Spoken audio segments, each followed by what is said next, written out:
এটা স্বপ্ন অভিলাষী বাজেট, অনেকে অনেক ভাষায় এটাকে সমালোচনা করতে চেয়েছেন। যে বাজেট নিয়ে এক সময় অতীতে যখন বাজেট হতো তখন ছাত্র সংগঠনগুলোর মধ্য থেকে ঢাকা বিশ্ববিদ্যালয়ে একটা মিছিল বের হতো। সেই মিছিলের স্লোগান থাকতো, এ বাজেট গরিবের, এ বাজেট মানি না।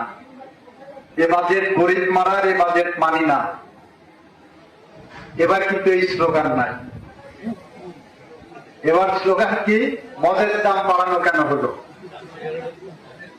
এবার স্লোগান কি? সিগারেটের দাম কেন বাড়ানো হলো? এইটাই বিএনপি। বিএনপি শিক্ষা খাতে সর্বোচ্চ বরাদ্দ দিয়েছে, টেকনিক্যাল এডুকেশনের উপরে বেশি গুরুত্ব দিচ্ছে।